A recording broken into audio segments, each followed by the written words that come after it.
it's Betty from BakerBettie.com and welcome back to another video.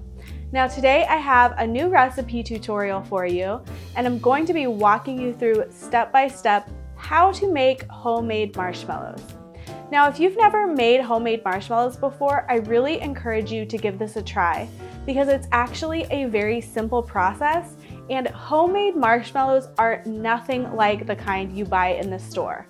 They're so soft and tender and fluffy, and they taste so much better than any store-bought variety. In fact, I used to think that I didn't even like marshmallows, and that was because I had never tried a homemade marshmallow.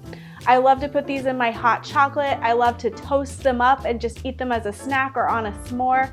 They're so delicious. We are going to be making a vanilla bean version, but you can actually flavor these with all kinds of things. So let's go ahead and dive into the recipe. We're going to start by combining a half cup of powdered sugar and 2 tablespoons of cornstarch, and just whisk those together. This mixture is going to be used throughout the process to coat the marshmallows and prevent them from sticking. Next, we're going to prep our pan. So spray a 9 by 13 inch baking dish with nonstick spray and then coat it liberally with the powdered sugar cornstarch mixture. I'm using my tiny sifter, but you could also use a regular sifter or even just a spoon.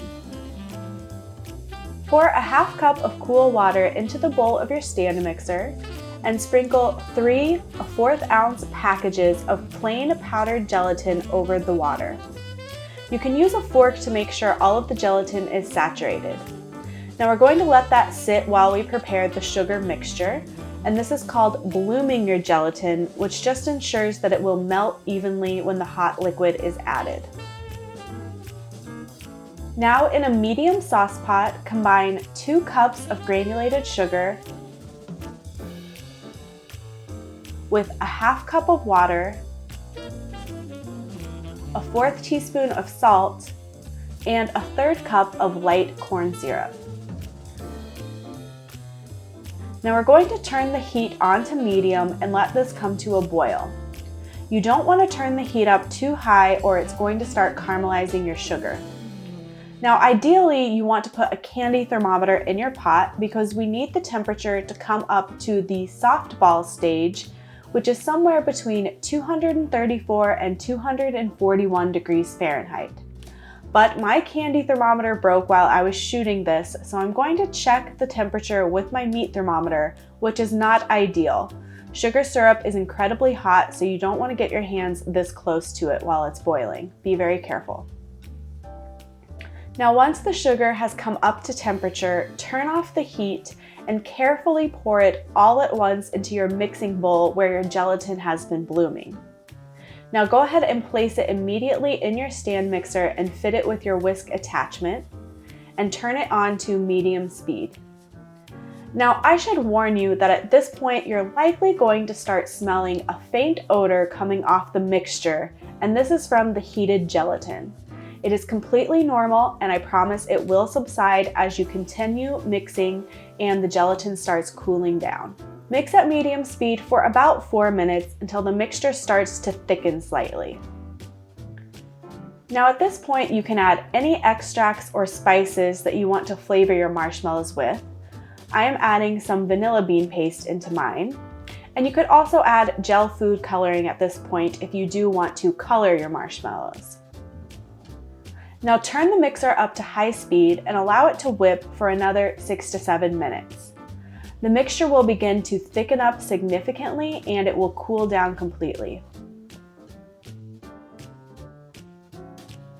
Once your mixture is the consistency of marshmallow fluff, immediately pour it into your prepared pan. Work quickly as the mixture will begin to set.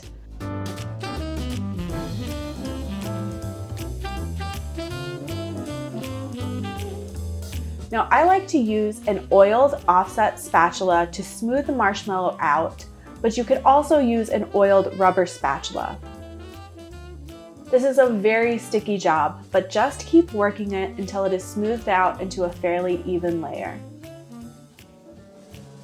Dust the top of the marshmallow with more powdered sugar mixture and cover with a piece of plastic wrap. They will need about 4 hours at room temperature to set completely. When the marshmallows are ready, dust the counter with powdered sugar mixture and transfer them out of the dish onto the work surface.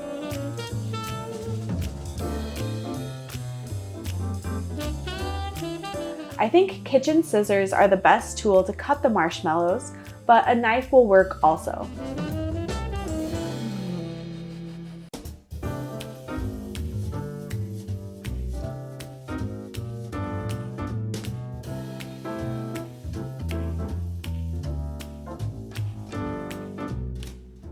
Once the marshmallows are cut, dust them with even more powdered sugar and toss to coat them so that they don't stick to each other.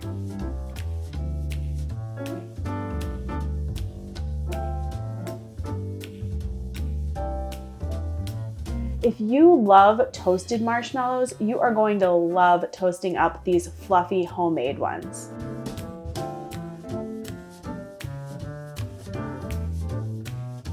And you absolutely cannot beat a homemade marshmallow in a cup of hot chocolate.